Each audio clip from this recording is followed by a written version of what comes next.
दोस्तों, आज मैं आपको एक चिड़िया की कहानी सुना रही हूँ जिसका नाम था लाडो।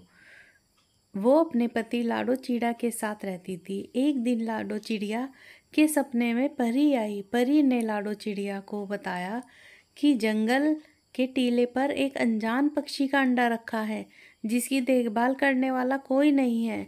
लाडो चिड़िया ने सुबह सुबह ही जंगल के टीले पर जाकर उस अंडे को अपने घर पर ले आती है और लाडो ने उस अंडे को बहुत अच्छे से ख्याल रखती है। कुछ ही दिनों बाद उसमें से एक बच्चा बाहर आ गया। बच्चे को देखने के लिए आस पड़ोस के बहुत सारे पशु पक्षी आए थे। जैसे ही बच्चा अंडे से बाहर आ गया, लाडो तो बच्चे को देखकर बहुत खुश हो गई, लेकिन आस पड़ोस के पशु पक्षी बच्चे को देखते ही भाग गए, क्योंकि अंडे से निकला हुआ बच्चा कोई मामूली पक्षी का बच्चा नहीं था, वो एक चील का बच्चा था।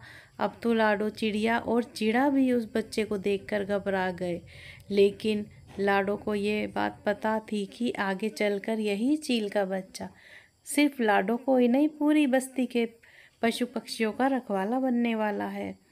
अन्य पशु पक्षियाँ, अरे लाडो, ये किसका अंडा ले आई हो तुम? ये तो चील का बच्चा है, आगे चलकर ये हमारे लिए मुसीबत बन सकता है। तुम अभी अभी इस बच्चे को लेकर यहाँ से चली जाओ और जहाँ से अंडा उठाकर लेके आई थी वहाँ पर उसे छोड़ दो। लाडो चिड़िया, अरे नहीं नहीं, ये तो अंडा मुझे परी ने दिया है, मैं इसे इस तरह अकेले नहीं छोड़ सकती। अगर ये बच्चा चील का है तो क्या हुआ, मैं इसे पाल पोस कर बड़ा करूँगी। लाडो की जिद के आगे चीड़ा की भी एक न चली। लाडो ने अपने बच्चे का नाम चीनू रख दिया। दूसरे ही दिन सारे पशु पक्षी लाडो चिड़िया को भला बुरा कहने लगे। अन्य पशु पक्षियाँ, अरे यह लाडो चिड़िया हमारी मौत को घर लेकर आई है। तुम देखना, आगे चलकर जब यह बच्चा बड़ा होगा, ये सबसे पहले हमें ही खाएगा। ये बात पूरी बस्ती में फैल गई और साथ ही साथ यह बात तोता राजा के कानों में भी पहुंच गई। राजा जी शाम की मीटिंग बुलाई। उसमें लाडो चिड़िया और चिड़ा दोनों को आने का आदेश सिपाहियों पक्षियों द्वारा भेज दिया गया। शाम हो गई, सारे पशु पक्षी मीटिंग में शामिल हो गए। लाडो और चिड़ा भी वहाँ पर आ गए। तभी राजा ने लाडो से पूछा, लाडो, ये सब क्या है? तुम चील के बच्चे को क्यों लेकर आई हो बस्ती में? क्या तुम्हें बस्ती के बाकी पशु पक्षियों की चिंता नहीं है? लाडो चिड़िया, नहीं नहीं राजा जी, ऐसी बात नहीं है। मेरे सपने में परी आई थी, उसी ने मुझे इस अंडे के बारे में बताया था। तभी भूरे कौवे ने कहा, ये सब बकवास है राजा जी, मैं तो कहता हूँ कि लाडो और उसके परिवार को इस बस्ती से बाहर निकाल दो। भूरे कौवे की बात सुनकर बाकी के पशु पक्षी भी चिल्लाने लगे। बाकी के पशु पक्षी, हाँ हाँ, लाडो को बस्ती से बाहर निकालो। राजा जी ने सबको शांत किया और लाडो से कहा, लाडो, अगर तुम्हें इस बस्ती में रहना है तो तुम्हें इस बच्चे को छोड़कर आना होगा, और अगर तुम्हें ये मंजूर नहीं है तो तुम्हें इस बस्ती को अपने परिवार समेत छोड़ना होगा। लाडो चिड़िया, ठीक है, आप सब यही चाहते हैं तो मैं यह बस्ती छोड़कर कहीं दूर चली जाती हूँ। लाडो जंगल छोड़कर पास वाले जंगल में अपना घोंसला बनाकर वहाँ रहने चली जाती है।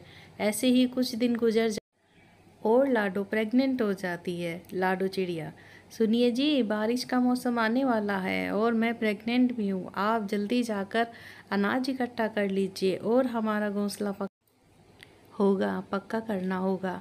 लाडो चिड़ा, हाँ हाँ, मैं अभी जाकर अनाज इकट्ठा करता हूँ। इधर चिड़ा बारिश का मौसम आने से पहले अनाज इकट्ठा करने लगा। उधर लाडो आने वाले बच्चों का इंतजार करने लगी। अनाज इकट्ठा करने के बाद चिड़ा और लाडो ने मिलकर अपना घोंसला भी पक्का कर लिया। चील ने भी लाडो और चिड़ा को घर पक्का करने में बहुत मदद की। बारिश का मौसम आ गया। ऐसे ही कुछ दिन बीत गए। ऊपर वाले ने लाडो को माँ बनने के सपने को पूरा कर दिया। लाडो ने 2 प्यारे प्यारे अंडे दे दिए। चीनू अपने दोनों भाइयों से बहुत प्यार करता था। चीनू उस चील के बच्चे का नाम था, लेकिन दोनों भाई चीनू से नफरत करते थे। चीनू और दोनों भाइयों में बहुत झगड़े होते थे। ऐसे ही एक दिन दोनों भाई खेल रहे थे, तभी चीनू वहाँ पर आ जाता है। चीनू, मुझे भी खेलना है आपके साथ, क्या मैं आप दोनों के साथ खेल सकता हूँ? लाडो के दोनों बच्चे, नहीं नहीं, तुम हमारे साथ नहीं खेल सकते, तुम हमारे सगे भाई नहीं हो। चीनू, ऐसा किसने कहा? मैं तुम दोनों का बड़ा भाई हूँ, मुझे भी खेलने दो ना। लाडो के दोनों बच्चे, नहीं, माँ ने तुझे जंगल के टीले से उठाया था। अगर तुझे ये बात झूठी लगती है तो जाके माँ से पूछ, हमने खुद अपने कानों से सुना है। एक दिन माँ और पिताजी ये बात कर रहे थे। जैसे ही चीनू को यह बात पता चली, वो एकदम से टूट जाता है और रोते रोते माँ के पास चला जाता है। लाडो चिल्लिया, क्या हुआ चीनू, तुम रो क्यों रहे हो? चीनू, देखो ना माँ, मेरे छोटे भाई मेरे साथ नहीं खेलते और ना ही मुझे खेलने देते हैं। वो कह रहे हैं कि मैं उनका सगा भाई नहीं हूँ। आपने मुझे जंगल के टीले से उठाया है माँ, क्या ये बात सच है? बोलो माँ, क्या ये बात सच है? लाडो चिड़िया, मुझे माफ़ करना मेरे बच्चे, पता नहीं तेरे भाइयों को ये बात कहाँ से पता चली, लेकिन ये बात सच है। तभी बाहर से दोनों भाइयों के चिल्लाने की आवाज़ आती है। लाडो और चीनू बाहर आकर देखते हैं कि एक बड़ी सी चील उन दोनों भाइयों के पास खड़ी होती है। वह उन दोनों पर हमला करने ही वाली थी। तभी चीनू उस बड़ी चील पर हमला बोल देता है और उस बड़ी चील को वहाँ से खदेड़ देता है। दोनों भाइयों की जान बच जाती है। लाडो भी वहाँ पर आ जाती है। लाडो के दोनों बच्चे, भैया हमें माफ़ कर दो, अगर आज आप यहाँ पर नहीं होते तो ये चील हमें खा जाती।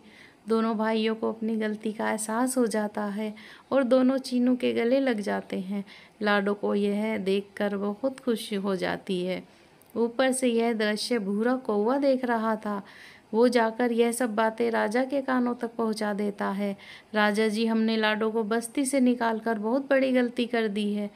आज मैं लाडो के घोंसले के ऊपर से उड़ रहा था और उसके बच्चे बाहर खेल रहे थे। तभी वहाँ पर एक बड़ी सी चील आ गई और उसने उन दोनों पर हमला कर दिया। तभी लाडो के घोंसले में से एक चील का बच्चा बाहर आ गया और उस बड़ी चील का सामना भी किया और उस बड़ी सी चील को खदेड़ दिया। मुझे लगता है कि लाडो ने जिस चील के बच्चे को पाला था, ये वही बच्चा है।